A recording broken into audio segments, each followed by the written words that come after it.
예, 감사합니다. 우리 함께 조금 전에 봉독한 말씀, 요한복음 4장 43절 54절의 말씀으로 표적이냐 말씀이냐라는 제목으로 말씀 나누도록 하겠습니다.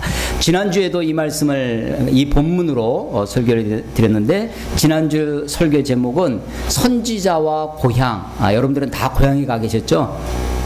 여러분들이 선지자 격으로 예, 그래서 선지자와 고향이라는 제목으로 말씀을 나눴었는데, 우리 44절에 보면 친히 예수님께서 친히 증언하시기를 이게 이렇게 증거했다는 것이 아니라 아주 지적했다는 것입니다. 딱 꼭 집어서 말씀하셨다. 예수님이 꼭 집어서 말씀하시기를 선지자가 고향에서는 높임을 받지 못한다. 예, 선지자가 고향에서 높임을 받지 못하는 이유가 있다고 그랬죠, 지난주에. 왜 높임을 받지 못하냐면 고향 사람들이 이 선지자를 다 알고 있다고 생각하기 때문입니다. 그가 누구의 아들인지, 누이 집 자녀인지, 어떻게 성장했는지, 어렸을 때 어떻게 뛰어놀았는지 다 알고 있다는 것입니다. 이 알고 있다고 하는 섣부른 지식이 참된 지식으로 나아가는 걸림돌이 되어서 이 선지자의 선지자됨을, 아니 예수님의 메시아됨을 이스라엘 사람들이, 특히 유대인들이 알 수 없었습니다. 그래서 선지자가 고향에서는 높임을 받지 못한다. 실제로 예수님이 나사렛에서 누가복음 4장에 보면 나사렛에서 회당에서 성경을 읽으셨을 때 그들이 분이 생겼습니다. 이 말씀이, 예수님이 그때 이사야서의 말씀을 읽으셨는데 이 말씀이 너희들에게 응하여졌느니라 라고 했더니, 아니 이런 하면서 이 예수님을 이 낭떠러지 끝에서 밀쳐 떨어뜨리려 하고 돌로 치려 하고 했던 적이 있었습니다. 예수님이 그래서 나사렛에서 떠나셔서, 예수님이 성장하셨던 나사렛에서 떠나셔서 가버나움이라는 곳에서 예수님의 공생의 3년을 거기서 보내십니다. 그래서 예수님의 생애 가운데 베들레헴은 출생하신 곳이고 나사렛은 성장하신 곳이고, 예수님의 사역은 가버나움에서 하게 됩니다. 자, 지도를 좀 그려보겠습니다.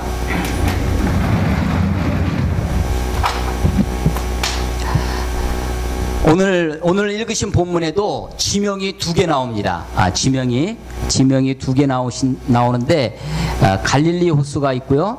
그 다음에 요단강 사해가 있습니다.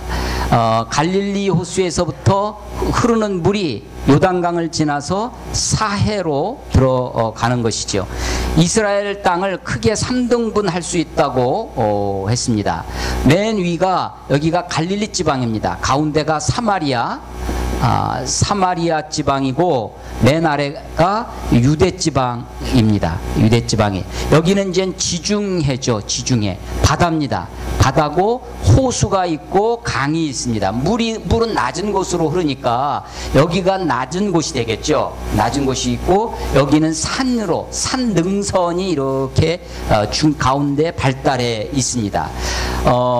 아브라함이 처음에 갈대아 우르, 지금의 이라크가 있는 그 땅에서, 티그리스 강, 유프라데스 강이 있는 그 갈대아 우르에서부터 하란 땅을 거쳐서 이 가나안에 올 때 이 산 능선을 따라서 왔습니다. 그래서 여기에 우리가 등산을 해보면요, 항상 계곡으로 들어가면 길을 잃어버리기가 쉽습니다.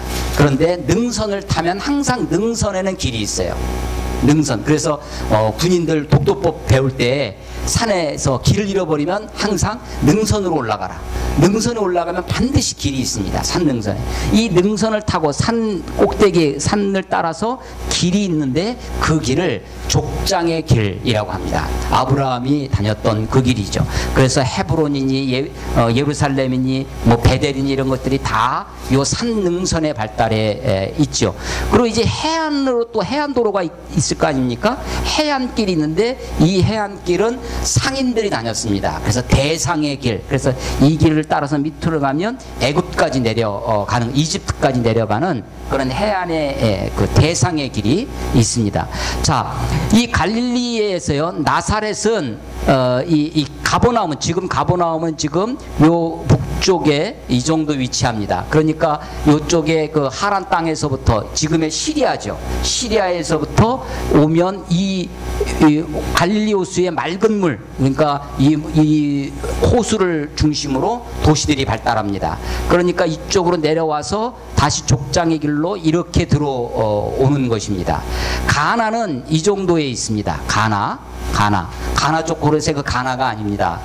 우리 2장에 나왔던 물로 포도주를 만들었던 사건, 예수님이 갈릴리 지방의 첫 번째 표적을 행하시는 곳입니다. 여기가 가버나움입니다. 가버나움인데 여기서 가버나움에서도 가나까지가 34km 정도 떨어져 있다고 합니다. 34km. 34km면 여기서요, 이 수원에서부터 여기에서부터 서울 시청, 서울역 정도가 30여 킬로 됩니다. 36km, 38km 정도 되는 거예요. 우리가 걸어서 이 길을 간다고 하면 30여 킬로를 걸어서 간다면 1시간에 4km 심리 간다고 하면 4, 8이 32, 8시간 이상을 꼬박 걸어야, 그러니까 하루길입니다. 하루길. 하루도 쉬지 않고, 정말 보통 군인들도 이렇게 걷기 쉽지 않거든요. 계속해서 8시간을 밥도 해 먹어야 되고 중간에 쉬기도 해야 되고 하기 때문에 8시간을 우리가 근로자가 하루 8시간 일하듯이 할 수가 없는 겁니다. 하여간 그런데 마음 먹으면, 아주 급한 일이 있어서 마음 먹으면 하루에 갈 수 있는 정도의 그런 거리입니다. 물론 지금 우리가 자동차로 몰고 가면 뭐 3, 40분 길이 안 막히면 좀 저기 하면 여기서 서울역까지 한 1시간 정도 갈 수 있는 거리겠지만, 옛날에는 투벅투벅 걸어서 갔을 것입니다. 기껏해야 나귀나 말을 타고 갔을 텐데, 여러분 자전거 이렇게 우리 런닝머신 같은데 자전거 타보시면 시속 한 25km만 달려도 빨리 제법 속도가 내는 거예요. 1시간에. 그러니까 사람이 걸어서 뛰면 10km 갑니다. 1시간에. 군인들 구보 뛰면. 이게 쉬운 거리가 아닙니다. 하루길 이상 되는 그런 거리에 떨어져 있었습니다. 오늘 일은 어디서 벌어졌냐면 가나에서 벌어집니다. 예수님이 다시 가나에 오신 것이죠.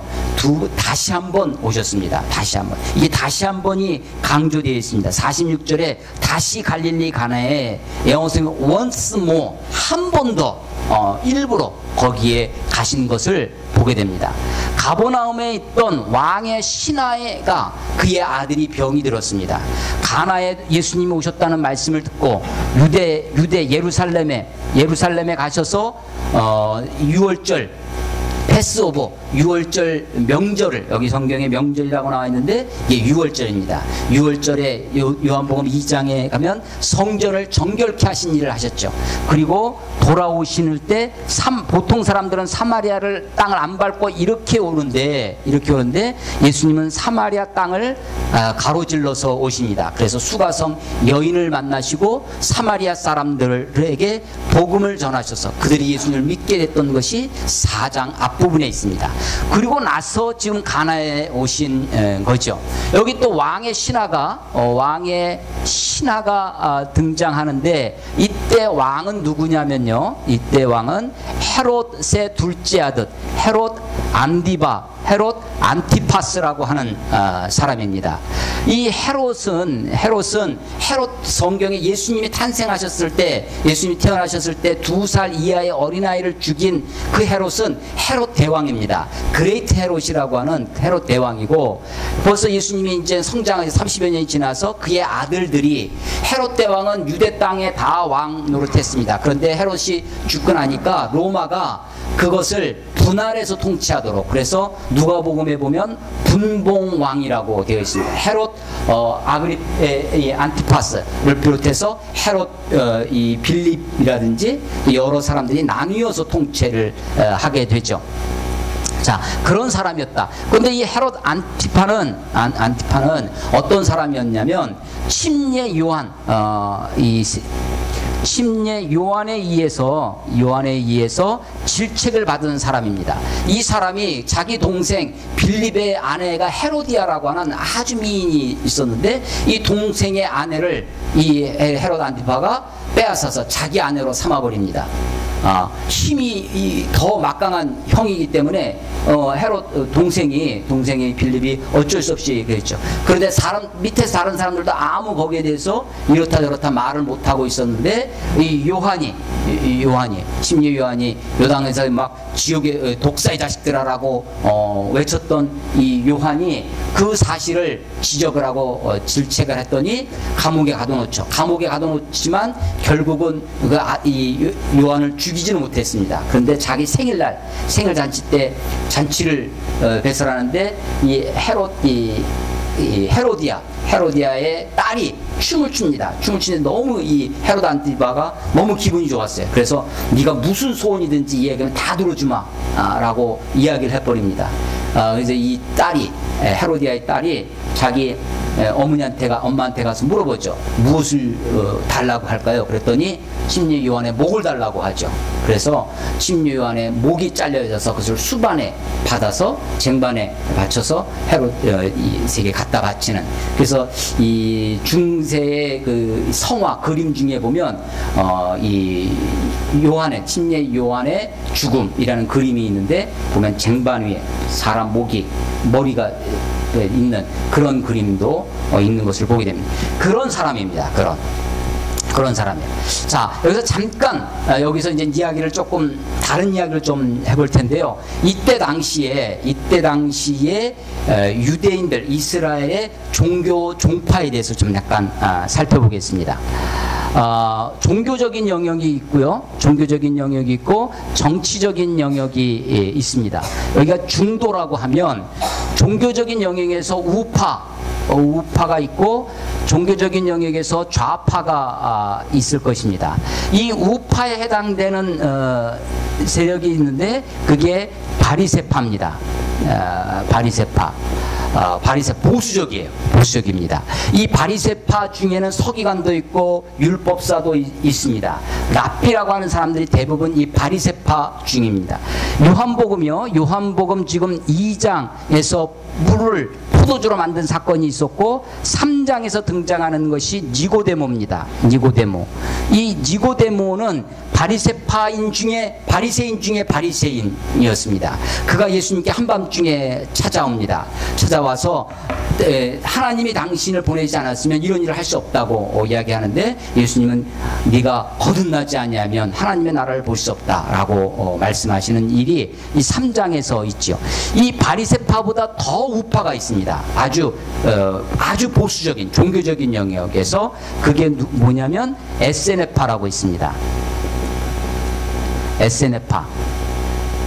에세네파는 이 바리새파도 말씀대로 살려고 했던 사람들인데 이 사람들은 에세네파는 더 말씀대로 살려고 해서 산속으로 들어갑니다. 사해 막 동굴에 가서 살고 그 에세네파 사람들 중에 한 사람이 있었는데 그게 침례 요한이다라고 우리가 이야기를 합니다. 그러니까 침례 요한이 에세네파 중에 한 사람이었다라고 말을 하고 있는 거죠.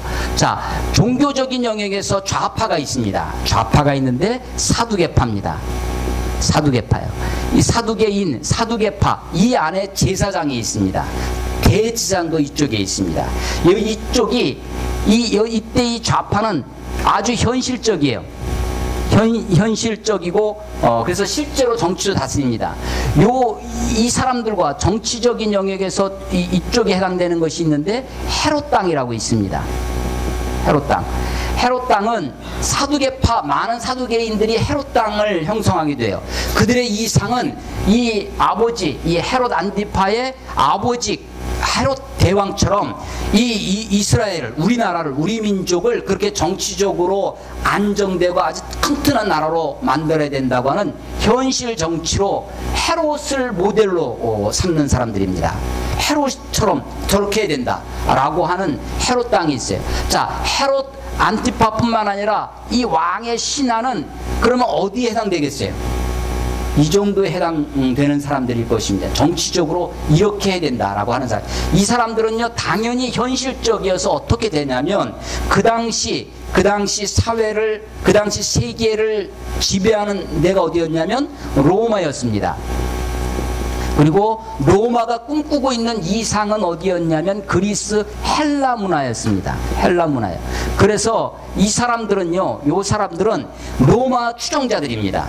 로마 헬레니즘, 헬라 문화를 우리가 따라가야 된다. 우리가 빨리 개방하고 더 빨리 저들을 닮아가고 저들을 배워야 된다라고 생각했던 사람들이 이 사람들이에요. 이 사람들.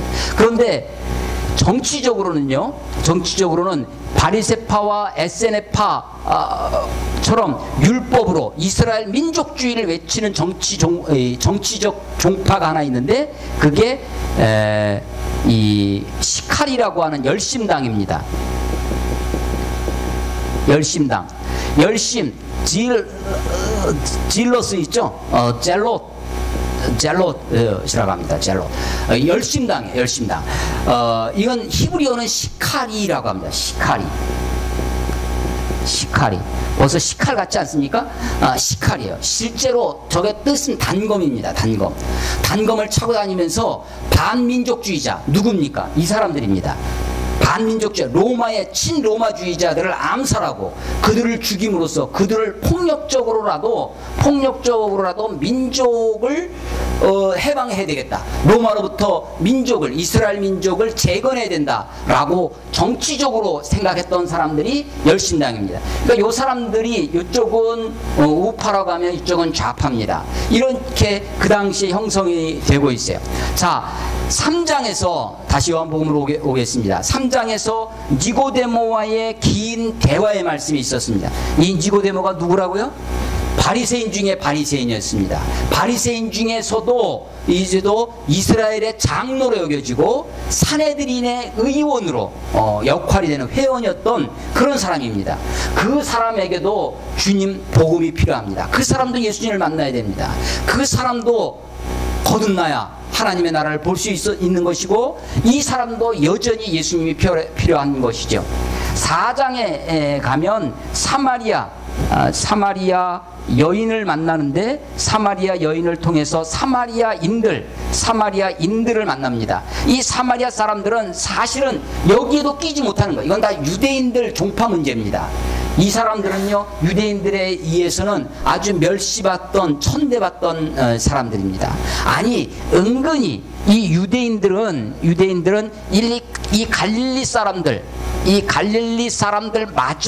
맞아. 여기는 아주 대놓고 모욕하고 대놓고 멸시하고 대놓고 사람 취급 안 하는 개만도 못한 사람이라고 여겼던 사람들이고, 요 갈릴리 사람들은요 은근히 멸시했습니다. 갈릴리에서 무슨 선한 것이 나겠느냐. 그게 이 요한복음 1장에 나오는 나다나엘이라고 하는 제자의 이야기입니다. 내가 메시아를 만났다 그랬더니 아니 갈릴리에서 무슨 선한 것이 나겠느냐 라고 얘기했던 그 사람들입니다. 자, 예수님이 유대 땅에서 예루살렘 2장에서 성전을 정화하는 사건이 있었습니다.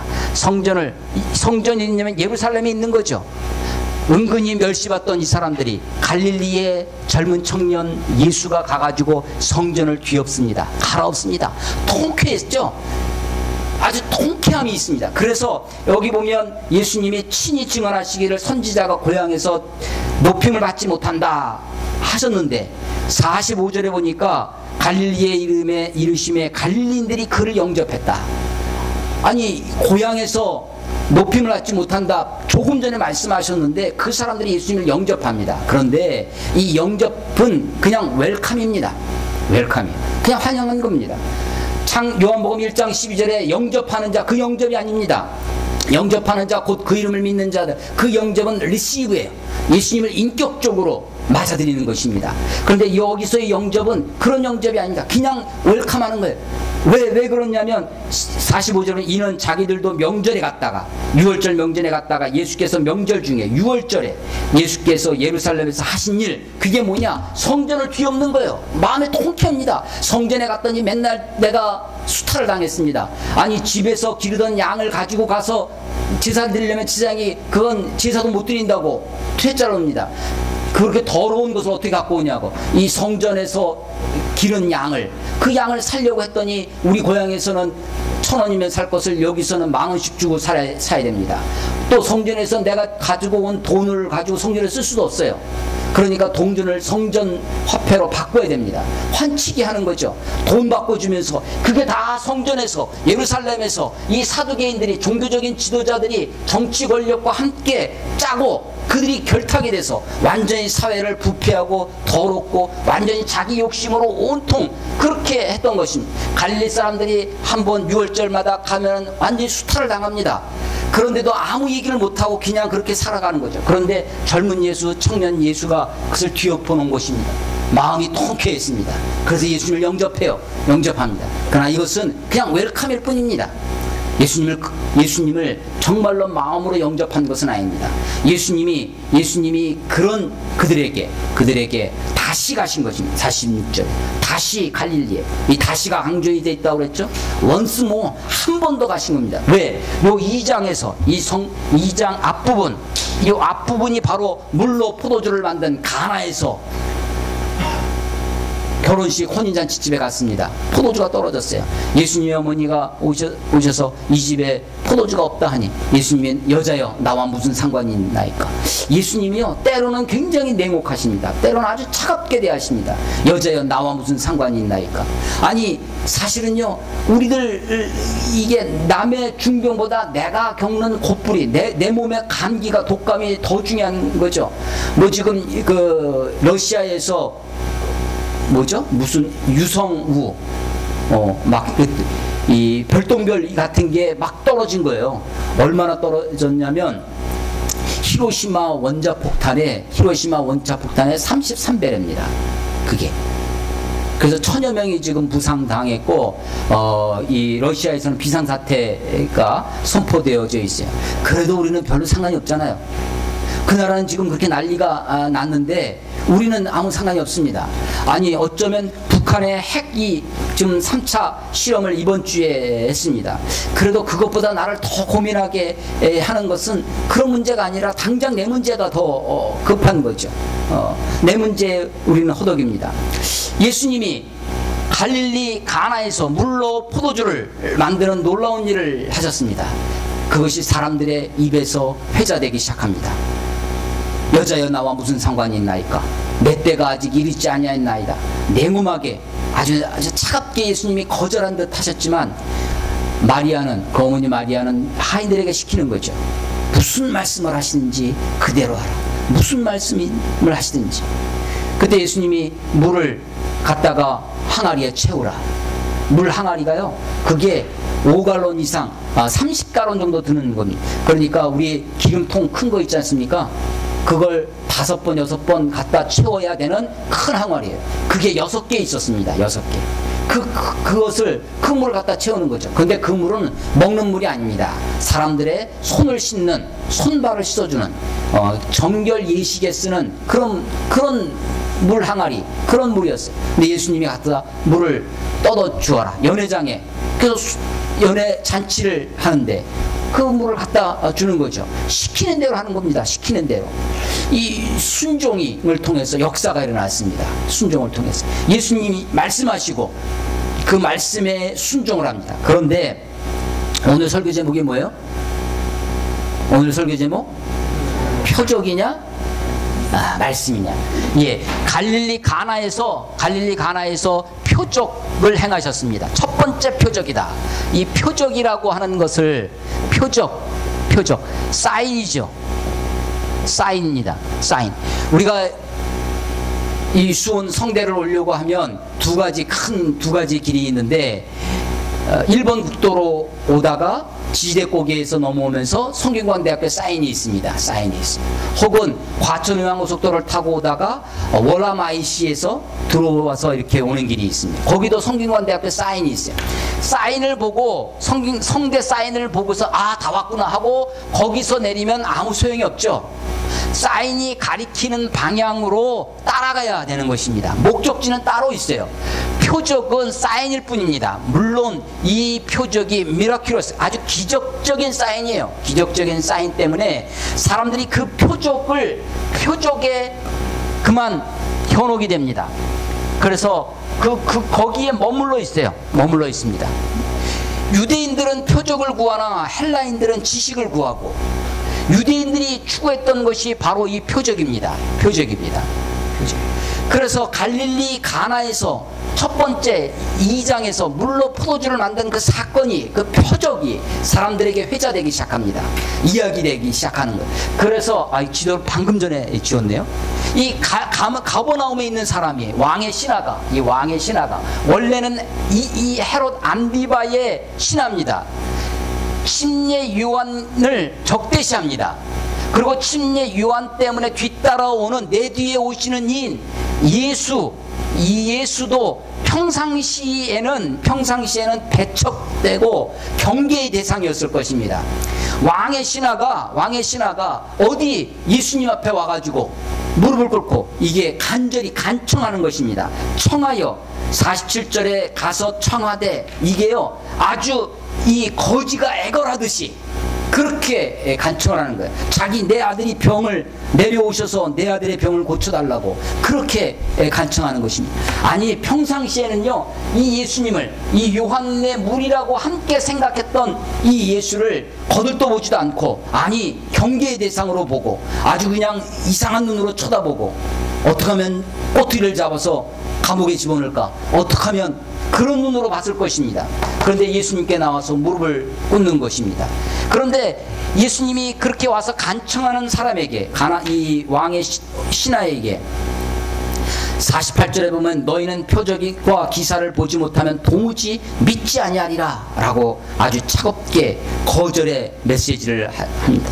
그런데도 이 신하는 굴하지 않습니다. 49절에 신하가 이르되 주여 내 아이가 죽기 전에 내려오셔서 다시 한번, 아니 조금 전에 너희는 표적과 기사를 보지 않으면 도무지 믿지 아니하리라 라고 예수님이 말씀하셨는데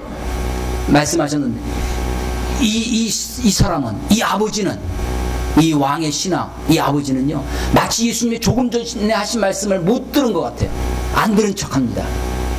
뻔뻔하게 낯두껍게 예수님께 다시 한번 간청합니다. 49절에 주여 내 아이가 죽기 전에 내려오셔서, 내 아이가 죽기 전에 내려와달라고 얘기하세요. 그랬더니 예수님이 50절에 예수께서 이르시되 가라 내 아들이 살아있다 라고, 살 것이다 이 말입니다. 너의 아들이 살아날 것이다 이렇게 말씀하시는 겁니다. 그 사람이 예수께서 하신 말씀을 믿고 갑니다. 여러분, 이 왕의 신하가, 이 아버지가 자기 병든 아들의 이야기를 가지고 와서 이야기를 합니다. 거리가 34km 떨어져 있다고 했습니다. 34km를 가버나움에서, 가나에 다시 오신 예수님을 자기 아들의 문제를 가지고 와서 간청을 하는 거예요. 거절을 당합니다. 그런데도 굴하지 않고 또 이야기를 합니다. 그때 예수님께서 가라 내 아이가 살아있다 살아날 것이다 라고 얘기했더니 그 말씀을 믿고 가는 겁니다. 가는 거예요. 가다가 자기 종들을 만납니다. 51절에 보면 내려가는 길에서 그 종들이 오다가 만나서 아이가 살아있다 하거늘 그 낫기 시작한 때를 물어봅니다. 물은즉 어제 7시에, 종이요 아들이 살아났다는 이야기를 듣고 자기 그 주인에게 온 거예요. 하루길이 걸리는 거죠. 34km니까. 어제 7시에 열기가 떨어졌나이다 합니다. 그의 아버지가 예수께서 내 아들이 살아있다 말씀하신 그때인 줄 알고 자기와 그 온 집안이 다 믿으니라 라고 얘기합니다. 여러분, 믿는다는 말이 2번 나옵니다. 여기 보시면 50절에 보면 예수께서 하신 말씀을 믿고 갑니다. 예수께서 하신 말씀이 뭐예요? 내 아이가 가라 내 아들이 살아있다 살아날 것이다 라는 그 말씀이죠. 가라 내 아들이 살아있다 살아날 것이다 라는 그 말씀을 믿고 갑니다. 그 믿고 갔더라. 50절에 그 믿고와 53절에 자기와 그 온 집이 다 믿으니라. 53절에 믿으니라 라는 것은 다른 겁니다. 앞에서 믿음은 앞에서 예수께서 하신 말씀을 믿고 가는 것입니다. 말씀을 믿고 가는 것. 뒤에 믿는 것은 아이가 병 나아진 것을 보고 믿는 것입니다. 보고 믿는.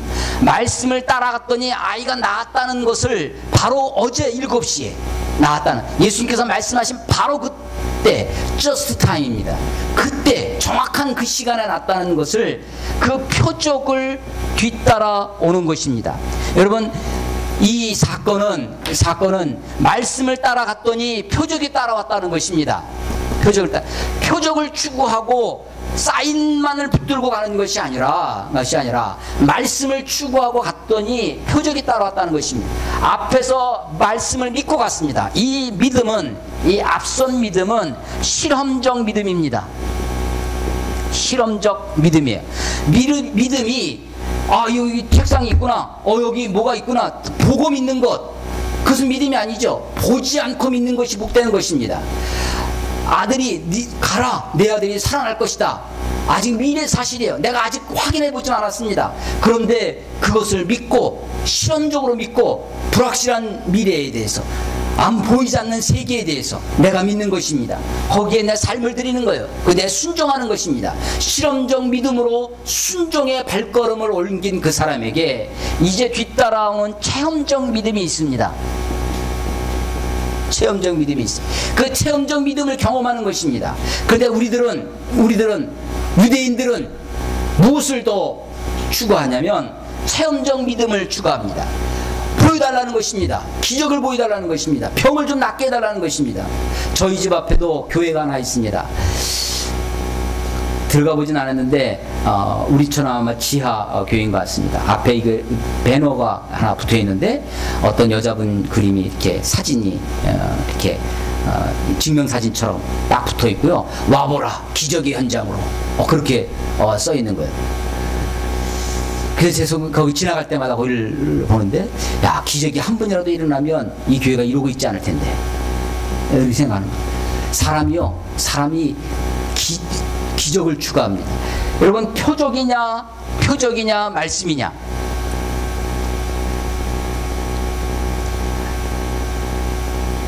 우리는 유대인들은 표적을 구하다가 정말로 믿음의 대상인 말씀을 놓치고 살아갑니다.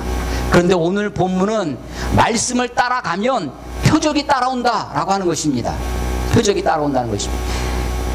유대인들에게는 미라큘러스 사인, 이 기적, 표적, 이사가 필요했습니다.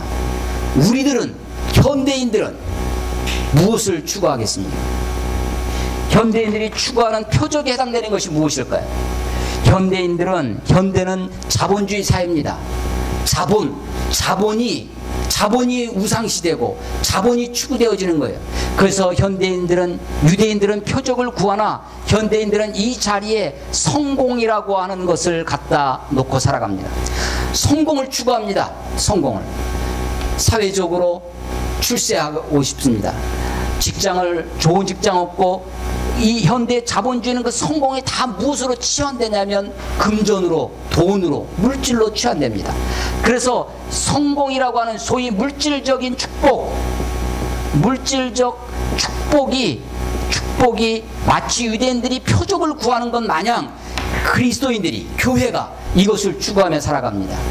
아니, 이것은 표적은 사실은 말씀을 따라갈 때, 말씀을 붙들고 태초에 말씀이 계시니라, 이 말씀이 곧 하나님이시니라고 하셨던 그 말씀이신 그분을 우리가 쫓아가야 되는데, 그분에게 가지 못하고 이 유대인들이 표적을 구하듯 우리들은 성공과 물질적인 축복과 이 땅에서의 가시적인 그런 것들을 추구하다가 정작 소중한 믿음의 대상인 하나님의 말씀을 놓치고 살아가는 것이 아닌가라고 생각이 되어집니다.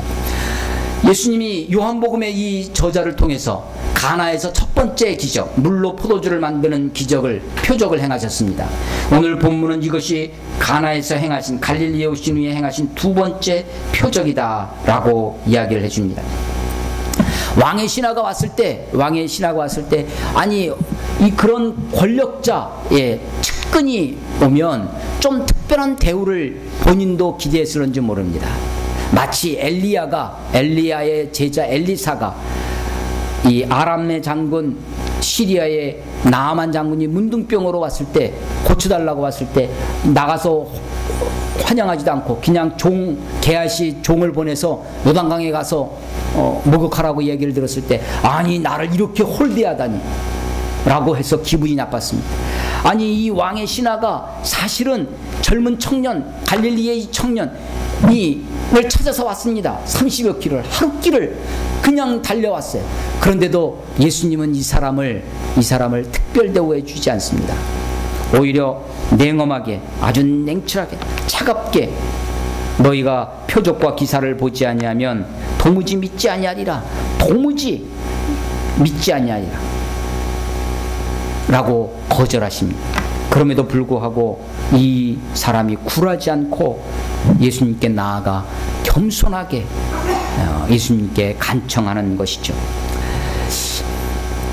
종교가, 교회가 우리 시대의 문제들에게 어떻게 답을 할 수 있을까? 모든 문제의 해답일까? 라는 생각을 요즘 하고 있습니다. 물론 인간의 개인의 질병 혹은 개인의 출세, 개인의 성공, 이런 것들도 우리들에게 남의 문제에 큰 중병보다, 암을 앓는 것보다 내 몸에 독감이 그게 중요한 것처럼 우리 시대에도 많은 문제가 있죠. 우리 자신들도, 개인들도 많은 문제가 있을 것입니다. 예를 들어서 한 나라의 대통령이 막강한 권력을 가지고 있는 대통령이 국정에 나라의 모든 일을 관여한다고 한번 생각해 보십시오. 물론 우리 동사무소에서 무슨 이상한 부조리가 있을 수 있습니다.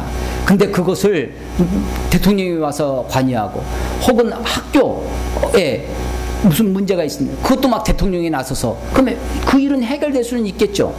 혹은 우리가 다니는 병원에서 무슨 부조리가 있다. 그것도 대통령이 나서서 할 수 있겠죠. 그런데 그런 나라는 좋은 나라가 아닙니다. 사회에서 벌어지는 일들을 다 각 분야의 일들이 있죠. 그 일을 법으로 다스리는 법관이 있으면 법관이 그 일을 해야 되는 거죠. 그 일에 대해서 비판하는 언론인들이 언론인의 기능이 바로 서야 될 것입니다. 교육자, 학교가 잘못하면 그것을 감찰하는 감찰 기구들이 있죠. 그래서 그들을 전문가들, 그 사회 기능 한 부분이 온전해져야 된다고 생각되어 있습니다. 교회는 또 무슨 교회가 사실은 모든 문제에 관여할 수 있습니다. 모든 문제, 마치 대통령의 모든 일에 관여하는 것처럼 교회가 모든 일에 대해서 대답을 하고 모든 일에 대해서 답을 제시할 수도 있을 것입니다. 그런데 그것은 좋은 사회가 아닙니다. 그것은 교회의 온전한 일이 아니죠. 교회는 어쩌면 대통령이 그 모든 국정의 마지막 보루인 것처럼 교회는 세상 모든 일의 마지막이 되어야 할 것입니다. 교회가 마지막까지 그 순수를 지키고 교회가 마지막까지 그 자리를 온전히 해야 할 것입니다. 왕의 신하라고 하는 권력의 최측근의 일이 있습니다. 그럼에도 불구하고 권력으로 되지 않는 일이 있습니다. 니고데모가 학식으로는 사람들에게 존경받는 명망 있는 그런 바리새인 중에 바리새인이었습니다. 그러나 그런 학식으로나 혹은 세상 사람들의 명망을 받는 것으로 그의 문제가 해결되지 않습니다. 여전히 우리들에게는 영혼의 문제가 있습니다. 우리의 구원의 문제가 있습니다. 바리새인 중에 바리새인 니고데모도 주님을 만나야 하는 것처럼, 아니 멸시천대를 받던 사마리아 사람, 이 사람들은 오히려 예수님의 그 말씀을 듣고 예수님을 믿게 됩니다. 갈릴리 사람들, 유대 사람들, 예루살렘 사람들, 오히려 종교적이라고 생각했던 그들이 오히려 참 믿음에서부터 떠나 있습니다. 그들은 표적을 구하고 있는 거죠. 어쩌면 기독교인이라고 하는 우리가 표적을 구하는 유대인들처럼 성공과 출세와 물질적 번영과 풍요를 추구하다가 참 진리이신 예수, 참 생명이신 참 복음을 놓치고 사는 것이 아닌가, 다시 한번 이 말씀을 생각하면서, 이 말씀을 묵상하면서 우리 자신을 보게 됩니다. 너희는 표적과 기사를 보지 못하면 도무지 믿지 아니하리라. 너희가 세상에서 성공하고 출세하고 합격하고 하지 않으면 도무지 믿지 아니하리라 라고 하는 것처럼 현대 기독교가, 현대 교회가 성공지상주의로 물들어갈 때 주님은 여전히 복음 앞에 나오라고, 말씀 앞에, 순수 앞에 나오라고 말씀하고 있는 것입니다. 예수님이 굳이 가나에 다시 오신 이유가 무엇이겠습니까? 물로 포도주를 만든 이 사건에 이어서 다시 예루살렘에 가셔서 성전을 정결케 하시고, 사람들은 네가 이렇게 하는 표적을 보여봐라.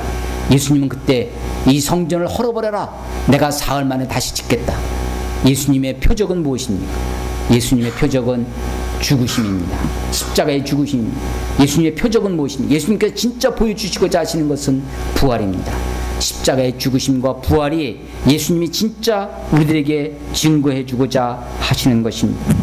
우리가 세상에서 성공하고 출세하고 어떤 다른 표적이나 어떤 사인을 추구할 것이 아니라 우리의 믿음의 본류이신, 믿음의 본질인 말씀과 예수님 앞에 나아오시는 우리 모두가 되시기를 주의 이름으로 축원합니다.